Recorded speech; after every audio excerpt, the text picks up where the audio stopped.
여러분, 3억이면 노후가 안전할 거라고 믿으셨나요? 많은 분들이 그렇게 생각합니다. 하지만 현실은 다릅니다. 지금 이 순간에도 여러분의 3억은 조용히 가치가 줄고 있습니다. 통계청 자료를 보면 최근 몇 년간 물가는 꾸준히 올랐고 한국은행 예금 금리는 이 흐름을 따라가지 못했습니다. 겉으로 보이는 숫자는 그대로인데 실제로 살 수 있는 것은 줄어든 것입니다. 경기도 고양시에 사는 67세 박정만 님도 이 사실을 뒤늦게 깨달았다고 합니다. 그는 퇴직 후 3억을 예금에 넣어두면 오래 버틸 거라 생각했지만 어느 날 계산대 앞에서 이런 생각이 들었다고 합니다. 똑같이 사는데 왜 이렇게 빨리 줄지? 지출을 늘린 것도 아닌데 통장 잔고가 예전보다 더 가볍게 느껴졌던 것입니다. 이는 한 사람의 이야기가 아니라 많은 사람들이 겪는 현실입니다. 3억은 커 보이지만 앞으로 10년, 20년을 버티기에는 얇은 벽이 될 수 있습니다. 그래서 오늘은 이 돈을 줄이지 않으면서도 꾸준히 현금 흐름을 만드는 길을 함께 살펴보려고 합니다. 이어서 이야기 나누기 전에 구독, 좋아요, 알림 설정을 꾹 눌러주세요. 오늘 이야기 중 마음에 닿은 부분이 있었다면 댓글로 숫자 1 남겨주세요. 복잡한 정보 속에서도 꼭 필요한 지혜만 먼저 받아보실 수 있습니다. 그럼 시작하겠습니다. 첫 번째로 중요한 것은 3억을 가진 사람도 시간이 지나면 가난해질 수 있다는 현실을 정확히 이해하는 것입니다. 앞에서 잠깐 언급했던 박정만 님의 이야기를 조금 더 살펴보면 그가 왜 큰 불안에 빠졌는지 분명히 알 수 있습니다. 그는 퇴직 직후 3억이라는 금액이 자신을 오래 지켜줄 것이라고 믿었다고 합니다. 하지만 1년 정도 지나면서 통장 잔고는 거의 변하지 않았는데 생활은 점점 팍팍해졌다고 느꼈다고 합니다. 박정만 님은 어느 날 이런 말을 했다고 합니다. 이상하죠? 쓰는 돈은 똑같은데 통장에 남는 느낌이 예전보다 훨씬 적어요. 그는 소소한 지출을 줄이려고도 해봤지만 상황은 크게 달라지지 않았다고 합니다. 이때 박정만 님이 놓치고 있던 것은 통장에 찍힌 숫자가 아니라 그 숫자가 가진 실제 가치였습니다. 통계청 소비자물가지수에 따르면 최근 몇 년 동안 물가는 해마다 평균 3% 내외로 올랐습니다. 물가가 3% 오르면 3억의 가치도 그만큼 줄어든다는 뜻입니다. 반면 같은 기간 한국은행 기준으로 예금 금리는 대체로 이 상승률을 따라가지 못했습니다. 예금 이자를 받아도 물가 상승을 이기지 못하는 구조가 형성된 것입니다. 여기에 노년층의 지출 특성도 영향을 줍니다. 통계청 가계 동향 조사에 따르면 60대 이후 가계는 식료품과 의료비 비중이 점점 높아지는 경향을 보입니다. 식료품 가격과 의료비는 전체 물가보다 더 크게 오르는 경우가 많습니다.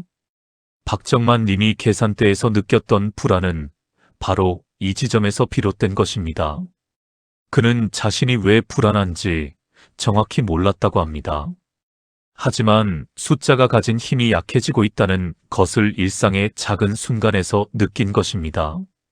만약 지금 가진 3억이 앞으로도 같은 가치를 유지하려면 단순히 예금에 넣어두는 방식만으로는 부족합니다. 돈이 일할 수 있는 구조를 스스로 만들지 못하면 시간은 언제나 우리보다 빠르게 흐르고 있기 때문입니다. 여기서 중요한 깨달음이 하나 생깁니다. 돈을 지키는 것은 통장에 돈을 고이 모셔두는 것이 아니라 그 돈의 힘이 약해지지 않도록 관리하는 것입니다. 많은 분들이 돈을 움직이면 위험하다고 생각하지만 사실 움직이지 않는 돈이 더 빨리 가치가 줄 수 있습니다. 수십 년 동안 물가가 꾸준히 오른다는 것은 여러 기관에서 이미 확인된 사실이며 한국의 소비 구조에서도 쉽게 나타나는 흐름입니다. 박정만 님은 고민 끝에 이런 결심을 했다고 합니다. 내가 가진 3억을 그대로 두는 것이 안전한 줄 알았는데 오히려 그게 위험이었구나. 그는 돈을 잃은 것이 아니라 돈의 힘을 잃고 있었다는 사실을 받아들이게 된 것입니다. 누구나 통장 잔고만 보면 안심하기 쉽습니다. 그러나 숫자가 유지된다고 삶이 유지되는 것은 아닙니다. 숫자는 변하지 않아도 삶을 지탱하는 비용은 계속 달라집니다. 이 차이를 이해하지 못하면 노후 자산은 조용히 줄어드는 것처럼 보이지 않으면서도 실제로는 계속 약해집니다. 그래서 첫 번째로 필요한 것은 가진 돈을 그대로 보존하는 것이 아니라 시간이 흘러도 실제 가치를 지킬 수 있는 구조를 만드는 것입니다. 예금만으로는 이 구조를 만들기 어렵습니다. 그렇다고 갑자기 큰 위험을 감수해야 한다는 뜻도 아닙니다. 중요한 것은 원금을 줄이지 않으면서도 일정한 흐름을 만들어내는 방식입니다. 이 흐름이 만들어져야만 3억은 세월의 속도를 따라갈 수 있습니다. 박정만 님도 이 부분을 깨달은 뒤에야 비로소 다음 선택을 살펴볼 수 있었다고 합니다. 내가 가진 3억이 나를 지켜주기 위해서는 돈도 나를 위해 일할 수 있는 자리로 옮겨야 한다는 사실을 이해한 것입니다. 그는 이 깨달음 이후에야 비로소 새로운 길을 찾아 나설 수 있었습니다. 이제 다음 이야기에서는 많은 분들이 잘 모르고 지나치는 또 하나의 중요한 원리에 대해 살펴보려고 합니다.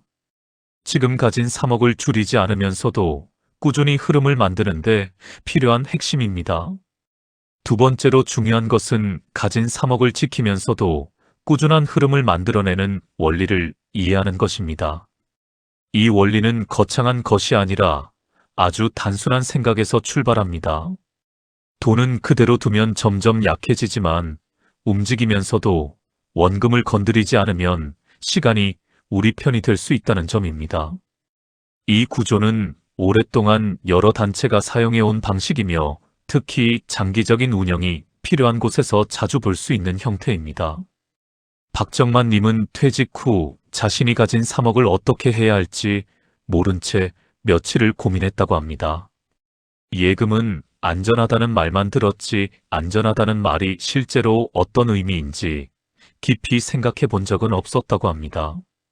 그러다 어느 날 신문에서 장기간 자금을 운용해온 한 재단의 자산관리 방식을 소개한 기사를 보게 됐다고 합니다. 그 기사를 읽고 그는 새로운 시각을 갖게 되었다고 합니다. 그 기사에는 이런 내용이 있었다고 합니다. 많은 재단은 운영에 필요한 비용을 마련할 때 원금을 쓰지 않고 원금에서 나오는 수익만 사용하는 방식을 유지한다는 것입니다. 다시 말해 원금은 건드리지 않고 수익만 활용하는 구조를 계속 유지하는 것입니다. 이렇게 하면 시간이 지나도 자산이 줄지 않고 오히려 안정적으로 유지되거나 더 커질 수 있다고 소개되어 있었습니다. 이 내용은 특별한 비밀이 아니라 기본적인 자산 관리 원칙에 가까운 것입니다. 우리 일상으로 옮겨보면 나무를 베지 않고 나무가 열매를 맺을 수 있도록 돌보는 것과 비슷한 생각입니다. 나무를 베면 당장은 많은 양의 나무를 얻지만 그 이후에는 아무것도 남지 않습니다. 하지만 나무는 그대로 두고 매년 열리는 열매만 수확하면 오랫동안 이득을 얻을 수 있습니다. 돈도 같은 방식으로 생각할 수 있습니다. 단순히 통장에 넣어두는 것만으로는 이 나무가 열매를 맺지 못합니다.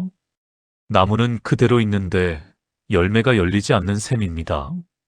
물가가 오르고 지출이 늘어나는 시대에는 이 방식만으로는 버티기 어렵습니다. 원금을 유지하면서도 수익이 꾸준히 만들어지는 구조를 찾아야 합니다. 그래야 3억이라는 금액이 가진 시간이 길어지고 그만큼 삶의 안전도 높아질 수 있습니다. 통계 자료를 보면 우리나라 60대 이후의 평균 수명은 점점 늘어나고 있습니다. 통계청의 생명표를 보면 60세의 기대 여명은 20년이 넘습니다. 앞으로 살아갈 시간은 길어지고 그 시간 동안 돈은 계속 필요합니다. 이 긴 시간을 버티기 위해서는 단순히 돈을 모아두는 방식보다 시간이 지날수록 현금 흐름이 유지되는 구조가 더 도움이 될 수 있습니다.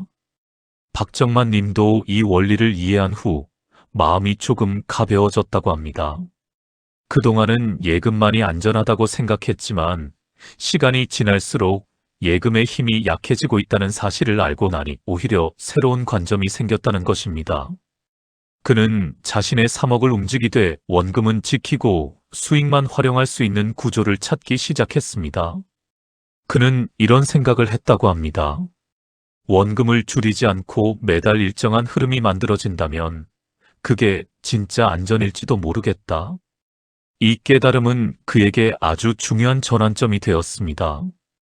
그리고 이 깨달음을 통해 그는 위험을 크게 감수하지 않으면서도 꾸준한 흐름을 만들 수 있는 방식들을 차근차근 살펴보게 되었습니다. 3억을 가진 사람이 반드시 알아야 할 것은 돈을 크게 불리는 것이 아니라 돈이 제자리에 있으면서 스스로 흐름을 만들어내는 구조입니다.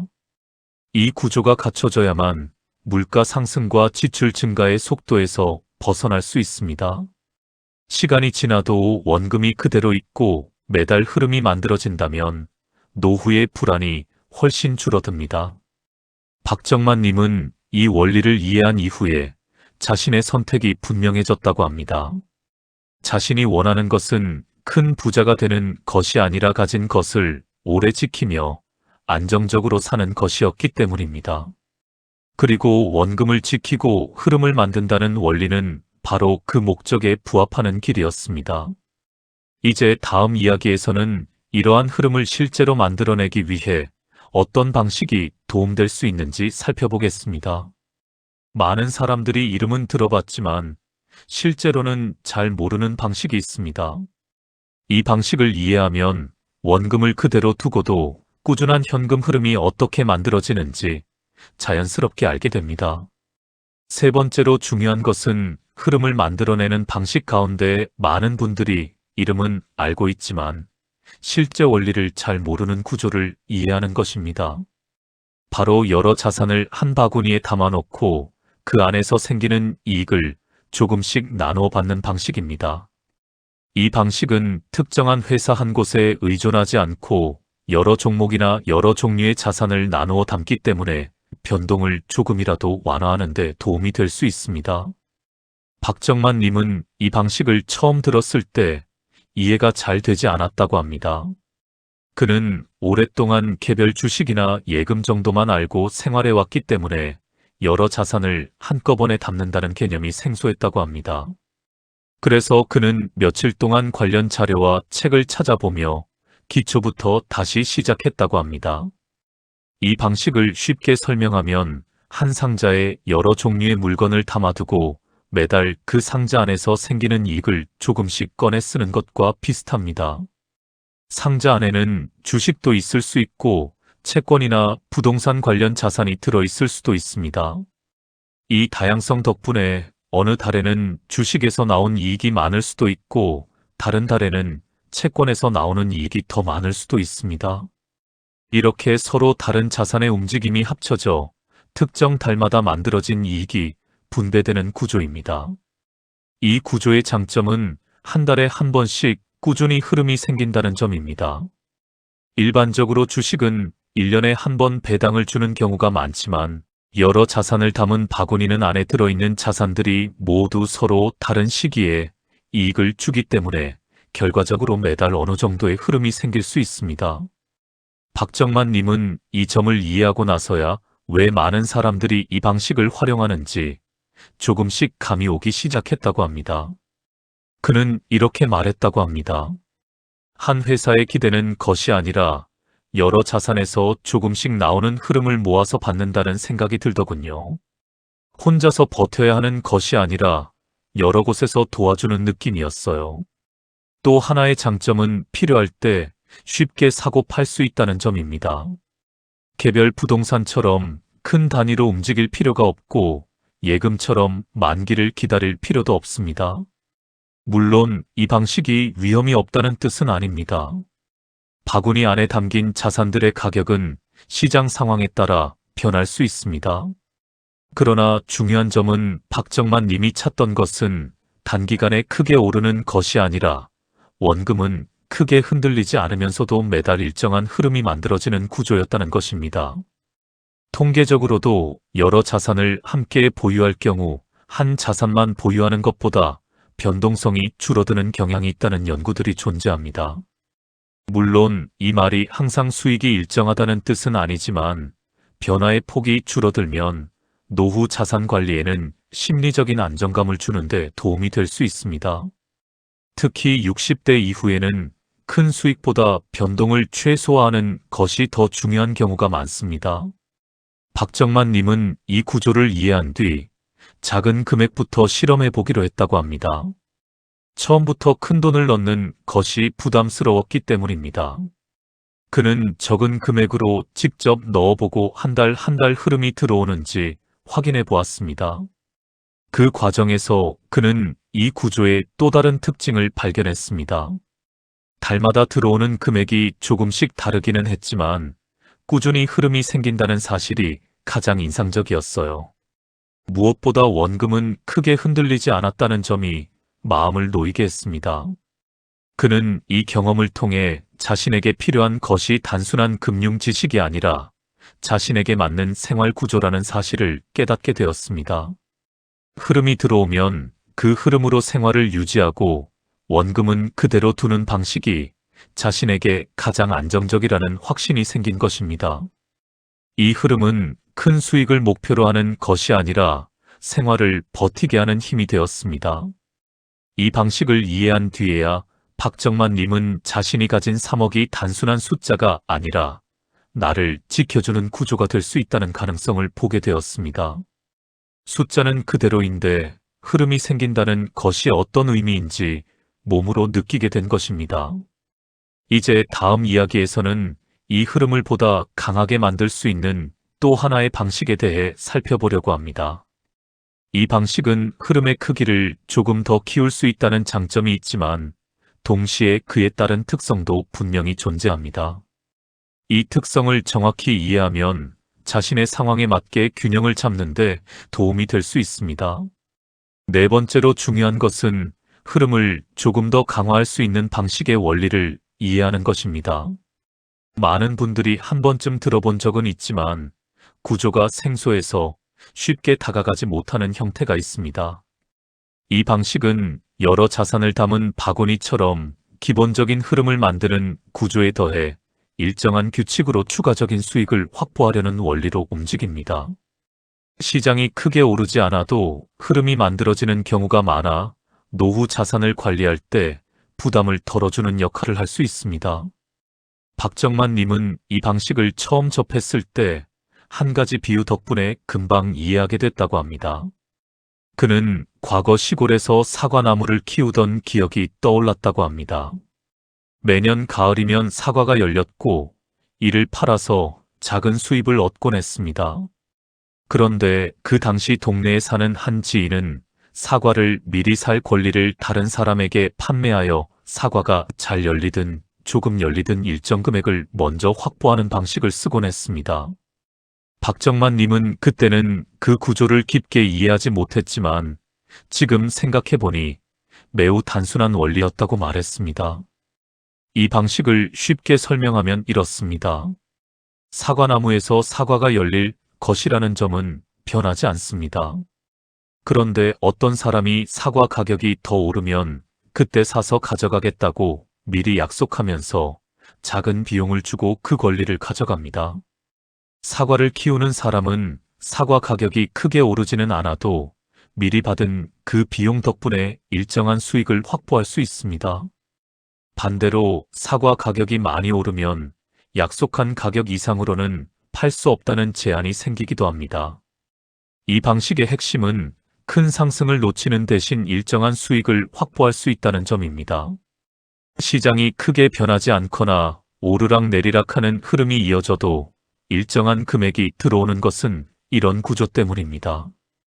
그리고 이 구조는 여러 자산을 담은 바구니와 함께 사용하면 흐름의 강도를 조금 더 높여주는 역할을 할 수 있습니다. 물론 이 방식에도 특징이 있습니다. 시장이 큰 폭으로 상승하는 흐름에서는 수익이 제한될 수 있다는 점입니다. 그러나 노후 자산을 관리하는 분들은 크게 오르는 순간을 노리는 것보다 안정적인 흐름을 원하는 경우가 더 많습니다. 특히 60대 이후의 투자 성향은 변동을 줄이고 예측 가능한 흐름을 유지하는 방향으로 기울어지는 경우가 많습니다. 통계적으로도 고령층은 손실을 크게 경험할수록 회복이 어려워 금전적 스트레스를 더 크게 느낀다는 연구 결과들이 있습니다. 이런 이유로 일정한 흐름을 확보하는 방식이 심리적으로도 도움이 되는 경우가 있습니다. 박정만 님은 이 방식을 이해한 뒤 자신에게 왜 필요한지 분명해졌다고 합니다. 그는 자신이 원하는 것은 높은 수익이 아니라 매달 들어오는 규칙적인 흐름이라고 생각했습니다. 그래서 그는 여러 자산을 담은 바구니에서 나오는 흐름에 더해 이 구조가 만드는 추가적인 흐름을 조심스럽게 살펴보기 시작했습니다. 처음에는 걱정도 있었다고 합니다. 그는 이렇게 말했다고 합니다. 만약 시장이 갑자기 크게 오르면 나는 이익을 덜 보는 것이 아닌가 하는 생각이 들었어요. 하지만 그는 곧 이런 결론에 이르렀다고 합니다. 그런 상황은 언제 올지 모르는 일이고 나는 그런 움직임을 기다릴 수 있는 여유가 없어요. 내가 필요한 것은 당장 이번 달과 다음 달을 지켜주는 흐름이었어요. 이 말은 많은 노년층이 공감할 수 있는 이야기입니다. 시장의 큰 상승은 불확실하고 타이밍을 맞추기도 어렵습니다. 그러나 규칙적으로 들어오는 흐름은 생활을 안정시키고 예측 가능성을 높여주는 힘이 됩니다.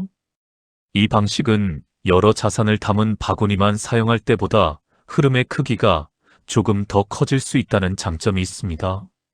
하지만 모든 상황에서 항상 유리하다는 뜻은 아닙니다. 중요한 것은 자신의 목적에 맞게 사용하는 것입니다. 수익을 극대화하려는 목적이라면 제한이 있을 수 있지만 안정적인 흐름을 유지하려는 목적이라면 오히려 장점이 될 수 있습니다. 박정만 님은 이 원리를 이해한 뒤 두 방식이 서로 경쟁하는 것이 아니라 서로 다른 역할을 한다는 사실을 알게 되었습니다. 하나는 기본적인 흐름을 만들고 다른 하나는 그 흐름을 조금 더 강화해주는 역할을 하는 것입니다. 마치 큰 강물이 흐르는데 옆에서 작은 개울이 합쳐지면서 물의 양이 조금 더 늘어나는 것과 비슷한 느낌입니다.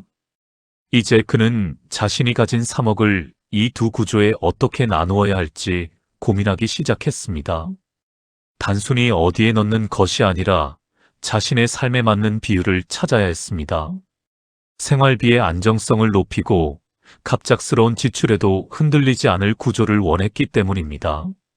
다음 이야기에서는 이 3억을 실제로 어떻게 나누면 긴 시간을 버틸 수 있는 흐름을 만들 수 있는지 살펴보겠습니다. 생활비 비상자금과 흐름을 만드는 자산의 비율을 어떻게 설정해야 안정적인 삶이 가능한지 구체적으로 나누어 보겠습니다. 다섯 번째로 중요한 것은 지금 가진 3억을 실제로 어떻게 나누어야 오랫동안 흔들리지 않는 구조를 만들 수 있는지에 대한 부분입니다. 많은 분들이 이 단계에서 가장 큰 어려움을 느낍니다. 무엇을 얼마나 가져가야 하는지 감이 잘 오지 않기 때문입니다. 그러나 원칙은 아주 단순합니다. 생활을 지켜주는 안전막을 만들고 그 다음에 흐름을 만드는 자산을 적절한 비율로 배치하는 것입니다. 박정만 님도 처음에는 3억을 어떻게 나누어야 할지 고민이 깊었다고 합니다. 그는 이 돈으로 앞으로 20년 이상을 버텨야 한다는 사실을 알고 있었기 때문에 무작정 어떤 방식에 몰아넣는 것은 위험하다고 느꼈습니다. 그래서 그는 먼저 자신이 한 달에 어느 정도의 지출을 하는지 세심하게 살펴보는 것부터 시작했습니다. 통계청 가계지출 자료를 보면 60대 이후에는 필수 지출 가운데 식료품과 의료비 비중이 점점 높아지는 경향을 보입니다. 이를 반영하면 생활비 변동이 커질 가능성이 높기 때문에 비상자금은 반드시 충분히 준비해 두어야 합니다. 그래서 박정만 님은 3억 중 일부는 언제든지 쉽게 꺼내 쓸 수 있는 안전한 자금으로 따로 떼어두기로 했습니다. 그는 이렇게 말했습니다. 아프거나 갑자기 큰 지출이 생기면 그 순간부터 마음이 무너질 수 있잖아요. 그래서 손만 뻗으면 바로 꺼낼 수 있는 돈이 필요했어요. 이 부분은 노후 자산을 계획할 때 가장 중요한 기둥입니다. 비상 상황이 발생했을 때 흐름을 만드는 자산을 억지로 깨지 않아도 되도록 만드는 것이 핵심입니다. 일반적으로 의료비나 갑작스러운 지출은 예고 없이 찾아오기 때문에 이런 안전막이 있어야 전체 흐름이 흔들리지 않습니다. 그 다음으로 그는 매달 꾸준히 흐름을 만들 수 있는 자산에 일정 금액을 배치했습니다. 앞서 살펴본 여러 자산을 담은 바구니는 기본적인 흐름을 만들고 가격 변동을 완화하는 역할을 했습니다. 이 바구니가 만들어내는 흐름은 물가 상승이나 생활비 증가를 어느 정도 버티는데 도움이 될 수 있습니다. 박정만 님은 이 부분에 3억의 상당 부분을 배치했습니다. 그 이유는 흐름의 안정성 때문입니다. 그는 이렇게 말했습니다. 매달 들어오는 흐름이 있으니 지출을 할 때 마음이 훨씬 편해졌어요. 원금을 건드리지 않는다는 생각이 주는 안정감이 컸습니다. 그런데 여기서 조금 더 강한 흐름을 만들기 위해 나머지 일부는 일정한 규칙으로 추가 수익을 확보하는 방식에 배치했습니다. 이 방식은 앞서 살펴본 사과나무 비유처럼 상승을 모두 가져가는 대신 일정한 흐름을 확보할 수 있다는 특징이 있습니다. 이 부분은 전체 자산 가운데 지나치게 많은 비중을 차지해서는 안 됩니다. 흐름을 키우는 역할을 하지만 시장의 움직임에 따라 제한이 생길 수 있기 때문입니다.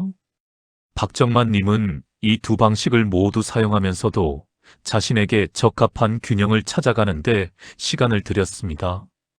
그는 처음부터 정답을 알았던 것이 아니라 작은 비율로 시작한 뒤 직접 흐름과 변동을 확인하면서 점차 비율을 조정했다고 합니다.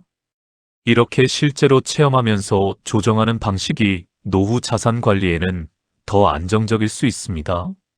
3억을 나누는 과정에서 많은 분들이 흔히 겪는 세 가지 문제가 있습니다. 첫째는 비상자금을 지나치게 적게 잡는 것입니다. 이렇게 되면 예상치 못한 지출이 생길 때 흐름을 만드는 자산을 건드릴 수밖에 없고 그 순간부터 전체 구조가 흔들릴 수 있습니다. 둘째는 한 가지 방식에 지나치게 많은 비중을 두는 것입니다. 특히 흐름을 크게 만들고 싶은 마음에 너무 많은 비중을 특정 자산에 넣으면 변동성이 커질 수 있습니다. 셋째는 스스로 이해하지 못한 구조에 큰 금액을 넣는 것입니다. 이해하지 못하는 방식은 작은 변동에도 마음이 흔들려 결국 제대로 유지하기 어렵습니다. 박정만 님은 이 세 가지를 모두 피했습니다. 그는 충분한 비상자금을 마련했고 두 가지 흐름을 만드는 자산을 적절히 나누었으며 모든 구조를 스스로 이해하고 시작했습니다. 이 방식 덕분에 그는 자신이 가진 3억을 단순한 숫자가 아니라 생활의 기반으로 바꿔나갈 수 있었습니다. 그는 이렇게 말했습니다. 예전에는 3억이 있어도 마음이 불안했는데 지금은 생활이 안정된 느낌이 들어요. 돈이 그대로 있으면서도 흐름이 생기니까 심리적으로도 훨씬 편안하더군요. 이제 박정만 님의 이야기가 보여주는 메시지는 분명합니다.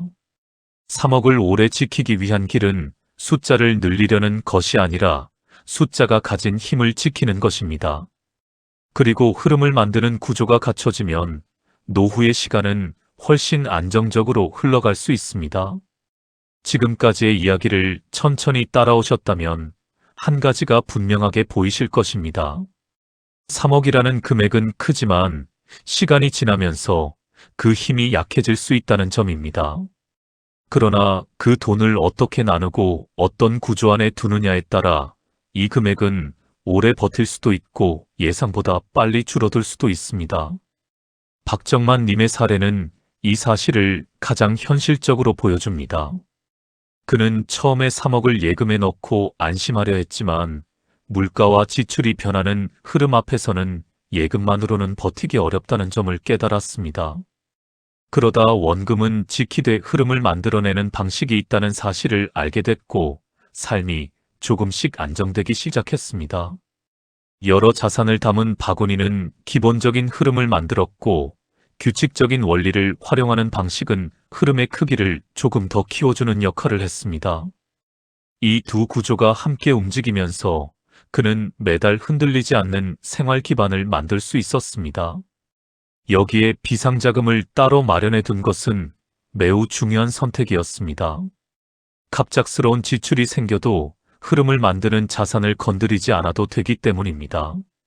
안전막을 만들어 두면 전체 구조는 쉽게 무너지지 않습니다.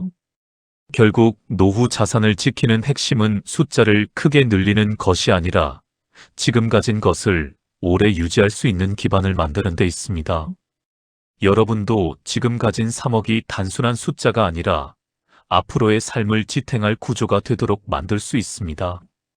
중요한 것은 복잡한 금융 지식이 아니라 자신의 삶에 맞는 균형을 찾는 것입니다.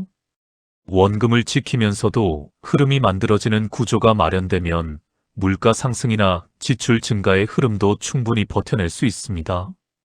이 안정감은 숫자보다 더 큰 힘을 줍니다. 마음이 편안해지는 순간 삶의 질도 자연스럽게 달라집니다. 오늘 들려드린 내용은 특정한 방식 하나만을 말하려는 것이 아닙니다. 오히려 어떤 방식이든 흐름을 만들고 원금을 지키는 구조라면 그 자체로 충분한 의미가 있습니다. 중요한 것은 여러분이 스스로 이해할 수 있고 꾸준히 이어갈 수 있는 방식을 찾는 것입니다. 누구에게나 정답은 다를 수 있지만 원칙은 크게 다르지 않습니다. 지키고 흐르게 하면 시간이 여러분 편이 될 수 있습니다. 여러분은 지금 가진 돈이 앞으로 어떤 모습을 하길 바라시나요? 숫자는 그대로이지만 그 안에서 꾸준한 흐름이 만들어지는 삶을 원하시나요? 아니면 예금만으로 버티다가 예상보다 빨리 약해지는 돈의 흐름 앞에서 불안해지는 삶을 원하시나요? 선택은 언제나 여러분의 몫입니다. 다만 오늘 이야기가 여러분이 더 안전하고 편안한 선택을 하시는데 작은 도움이 되었기를 바랍니다. 오늘의 이야기가 마음에 남으셨다면 구독, 좋아요, 알림 설정을 꾹 눌러주세요. 오늘 이야기 중 마음에 닿은 부분이 있었다면 댓글로 숫자 1을 남겨주세요. 복잡한 정보 속에서도 꼭 필요한 지혜만 먼저 받아보실 수 있습니다.